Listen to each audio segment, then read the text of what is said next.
இன்றே டவுன்லோட் செய்து உங்கள் ஃபேவரட் ஷோக்களை என்ஜாய் பண்ணுங்க. என்ன பிரச்சனை உனக்கு? 25,000 ரூபாய் கடன் வாங்குற அளவுக்கு உனக்கு என்ன செலவு? சரி, பணம் தான் வேணும்னா எங்கிட்ட கேட்கலாமே, நான் கொடுத்துருப்பேனே. இதெல்லாம் விட்டுட்டு போய் அவங்கிட்ட இங்க வந்து சட்டையை பிடிச்சி சண்டை அது இதுன்னு அசிங்கப்படுத்திக்கிட்டு அவனே மீட்டர் வெட்டிக்கு கடன் கொடுக்குறவன் என்னமோ பெரிய உத்தம மாதிரி பேசிட்டு போறான். பார்த்தல்ல அப்பா எவ்வளவு சங்கடப்படுறாருன்னு. ஐயா, உன் கடை வாசல்ல வந்து அவன் சண்டை போட்டதுக்கு நான் உன்கிட்ட மன்னிப்பு கேட்டுக்கிறேன்.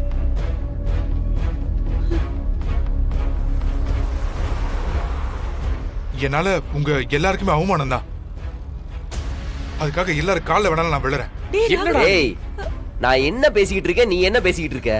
ஆமா, உன்னால அப்பா சங்கடப்பட்டது இல்ல பாரு. வேணாப்பா, போதும். நீ கொடுத்த பணத்தை நான் திருப்பி கொடுத்துறேன்டா.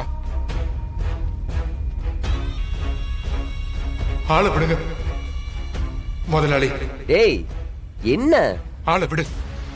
டேய் இரு, அவன் உன் நல்லதுக்கு தானே சொல்றான். இப்ப எதுக்கு நீ இப்படி செய்யற? யாரும் எனக்கு எந்த நல்லதோ பண்ண வேணாண்டா.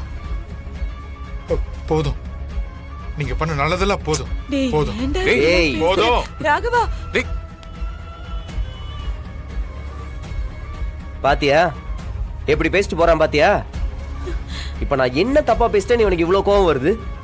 ஏதோ ரோட்ல போறவன் சட்டையை பிடிச்சா கேட்டுப்பாரு, அவங்கிட்ட கையை பிடிச்சு நின்று கெஞ்சுவாரு. கூட பிறந்தவனா என்கிட்ட பணம் கேட்கறதுக்கு அவருக்கு அவ்வளோ கஷ்டமா இருக்கு. அவனுக்கு கடன் கொடுத்தவன் ரொம்ப மோசமானவன். எங்க வந்து எப்படி கேட்டா பணம் கிடைக்கும் நல்லா தெரிஞ்சவன்.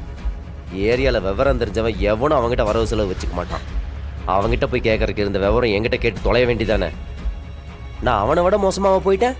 அவர் தான் ஏதோ ஒரு ஆதங்கத்துல பேசிட்டு போறாரா, நீ அதை பெருசுபடுத்தாம விடு. நான் எதுவுமே பெருசுபடுத்தல வீரா. ஒரு விஷயத்தையும் பார்த்து பார்த்து செய்யறேன். யாரும் கஷ்டப்பட கூடாதுன்னு நினைக்கிறேன். ஆனா கடைசியில் அவன் என்னதான் கஷ்டப்படுத்துறான். என்னை விட்டு விலகி தான் போறான். முன்னாடி எல்லாம் ஒரு சின்ன விஷயம் நடந்தா கூட என்கிட்ட சொல்லாம இருக்க மாட்டான். இப்ப என்ன விரோதியா பாக்குறாங்கிறப்போ தாங்க முடியல. சரி விடுறா, எல்லாரும் இப்படியே பேசிட்டு இருந்தா எப்படி? நான் அவன்கிட்ட பேசுறேன். இத பத்தி யாரும் அவன்கிட்ட எதுவும் பேச வேணாம். நான் வரேன் வீரா. கார்த்திக், பாத்துக்கோ.